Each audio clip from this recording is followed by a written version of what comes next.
आपण बघू इसोफेजियल कॅन्डिडियासिस. कॅन्डिडियासिस म्हणजेच फंगल इन्फेक्शन आणि इसोफेजियल कॅन्डिडियासिस म्हणजेच आपल्या इसोफेगसमध्ये फंगल इन्फेक्शन होतं. आता हे फार रेअर आहे, आपल्याला कॉमन पॉप्युलेशनमध्ये हे नॉर्मली दिसत नाही. हे आपल्याला फक्त जे इम्युनो कॉम्प्रोमाइज्ड पेशंट्स असतात ना, आता इम्युनो कॉम्प्रोमाइज्ड पेशंट्स म्हणजे काय, असे पेशंट्स जे एड्सपासून सफर करतात किंवा खूप दिवसांपासून ते स्टेरॉइड्स कन्झ्युम करत आहेत किंवा किमोथेरपी चालू आहे त्यांची, किंवा अनकंट्रोल डायबिटीसचा पेशंट असेल, अशा सगळ्यांना आपण म्हणतो ह्यांची इम्युनिटी कमी झालेली असते, ह्यांची इम्युनिटी सप्रेस झालेली असते. असे patients are more prone to develop oesophageal candidiasis. So oesophageal candidiasis म्हणजेच फंगल इन्फेक्शन, आणि हे मोस्टली आपल्याला कॉमन पॉप्युलेशनमध्ये दिसत नाही. हे कोणामध्ये दिसतं? Immuno compromised patients. आता इम्युनो कॉम्प्रोमाइज्ड पेशंटचे आपण 4 पॉईंट सांगितले. फर्स्ट, एड्स असेल तर. Second, long standing steroid treatment चालू असेल तर, किमोथेरपी चालू असेल तर, आणि अनकंट्रोल डायबिटीज मेलायटिस असेल तर. आता हे कोणामध्ये होतं हे कळलं, पण हे कसं होतं?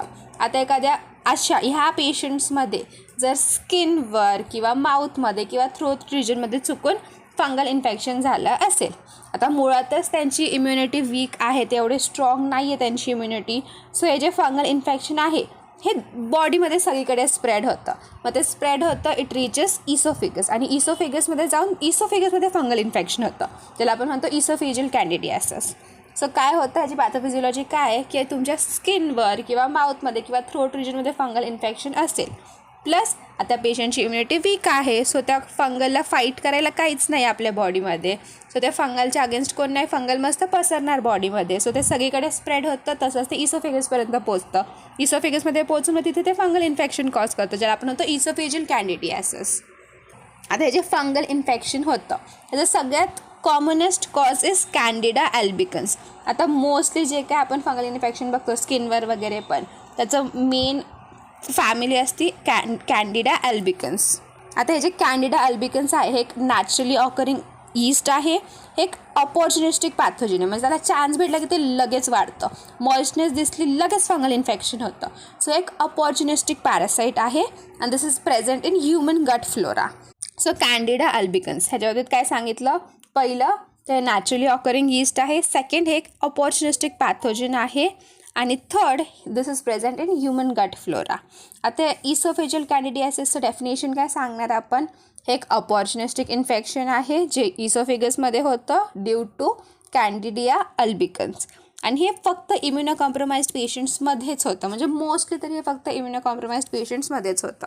मग आता नेक्स्ट येतं क्लिनिकल फीचर्स. आता इसोफेजियल कॅन्डिडियासिसमध्ये इनिशियली तोंडामध्ये माउथमध्ये पण ते लिजन्स येणार, जे आपण फंगल इन्फेक्शन म्हणतोय, माउथ रिजनमध्ये पण होणार, इसोफेगसमध्ये पण होणार.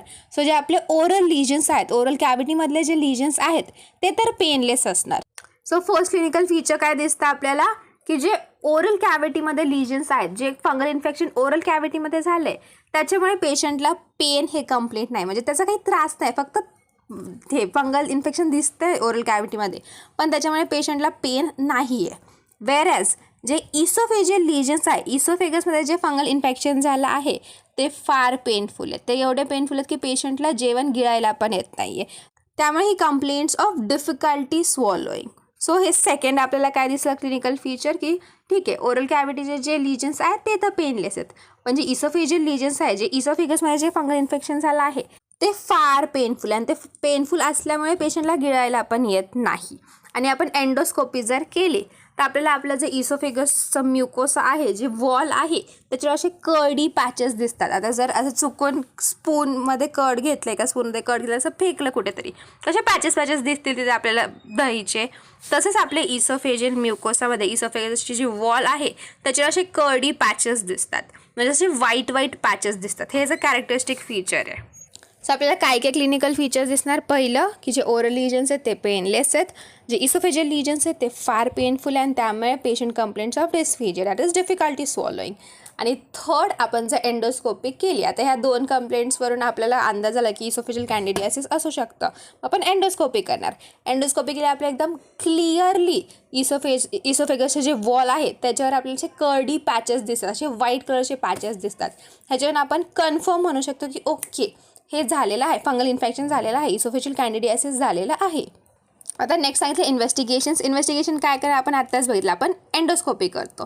सो ते आपण अप्पर GI एंडोस्कोपी करणार.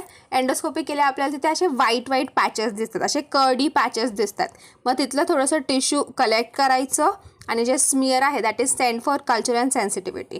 मग कल्चरल अँड सेन्सिटिव्हिटीचा रिझल्ट आला की त्यात आपल्याला दिसतं की pseudo hyphae are present in your oesophageal membrane, oesophageal wall. So हे जे स्युडो हायफे आहे म्हणजेच फंगसची अशी चेन फॉर्म झालेले आहेत, त्यामुळे हे सगळे कर्डी पॅचेस दिसत आहेत. सो काय सांगितलं आपण, जेव्हा आपण अप्पर GI एंडोस्कोपी करतो आपल्याला असे व्हाईट पॅचेस दिसतात. ह्या व्हाईट पॅचेसमधून थोडासा टिश्यू कलेक्ट करायचा and the smear is send for culture and sensitivity. आणि जेव्हा कल्चर अँड सेन्सिटिव्हिटीचा रिझल्ट येतो त्याच्यामध्ये आपल्याला दिसतं की तुमच्या इसोफेजियल वॉलमध्ये आहे स्युडो हायफे, म्हणजेच फंगसचे असे चेन्स फॉर्म झालेत. Pseudo hyphae chain of fungus. So investigation झालं. मग आता नेक्स्ट होतं मेन ट्रीटमेंट पार्ट. आता जर फक्त ओरल कॅव्हिटीमध्ये लिजन्स झालेले असतील, ओरल कॅव्हिटीमध्ये हे फंगल इन्फेक्शन झालं असेल, सो ते पुढे इसोफेगसपर्यंत नाही पोचावं यासाठी आपण देतो निस्टाटिन सस्पेन्शन. आता जे निस्टाटिन सस्पेन्शन आहे हे आपण तोंडात धरून ठेवतो किंवा गार्गल करतो आणि शेवटी स्पिट करून टाकतो. हे मोस्टली आपण ओरल कॅन्डिडियासिससाठी वापरतो सो दॅट ते खाली स्प्रेड नाही व्हावं. So local application in mouth. आणि हे माइल्ड केसमध्येच म्हणजे काय, ओरल कॅव्हिटीमध्ये लिजन असल्या आपण देतो निस्टाटिन सस्पेन्शन. मग सेकंड सांगितलं आहे क्लोट्रायमॅझॉलचे ओरल लॉजेंजेस येतात. आता लॉजेंजेस म्हणजे काय, लॉजेंजेस म्हणजेच असे डायमंड शेप्ड टॅबलेट्स असतात. हे तोंडामध्ये ठेवायचे, त्यांना गिळायचं नाही, त्यांना चोकायचं नाही, काहीच नाही, त्यांना चावायचं पण नाही. ते तोंडामध्येच डिझॉल्व्ह होतात. ते डिझॉल्व्ह झाले आपण स्पिट करून टाकतो. ह्याला आपण म्हणतो लॉजेंजेस. नवीन शब्द आहे हा. सो क्लोट्रायमॅझॉलचे ओरल लॉजेंजेस येतात. लॉजेंजेस म्हणजेच काय, डायमंड शेप्ड असतात, माउथ डिझॉल्विंग टॅबलेट्स असतात. तोंडात धरायचे, ते डिझॉल्व्ह होतात, ते त्याचं काम करतात, ते स्वतःच ॲब्झॉर्ब होतं, मग आपण स्पिट करून टाकायचं. हे जे लॉजेंजेस आहेत हे 10 mgचे असतात. हे आपण सांगायचं पेशंटला की 5 times a day खायचे. पहिलं आपण सांगितलं निस्टाटिन सस्पेन्शन. मग सेकंड आपण सांगितलं क्लोट्रायमॅझॉल ओरल लॉजेंजेस. हे लॉजेंजेस जे आहेत ते 10 mgचे असतात, 5 times per day सांगायचं. आणि मग आता फंगल इन्फेक्शन म्हटलं आपल्याला सगळ्यात main antifungal treatment, antifungal tablet एक द्यावी लागेल. यासाठी आपण देतो tablet fluconazole 100 mg per day सांगायचं, म्हणजेच 100 mg OD द्यायचं आणि हे 2 weeksसाठी द्यायचं. सो आपण देतो tablet fluconazole 100 mg OD for 2 weeks. मग आता एक केस बघूया. एक 42-year-old फिमेल पेशंट होती. शी वॉज नोन केस ऑफ कोलॅन्जिओकार्सिनोमा. आता कोलॅन्जिओल्स म्हणजेच काय की ज्या ट्रॅक थ्रू आपलं बाईल फ्लो होतोय त्या ट्रॅकला आपण म्हणतो कोलॅन्जिओल्स, आणि त्याचा कार्सिनोमा इज कोलॅन्जिओकार्सिनोमा.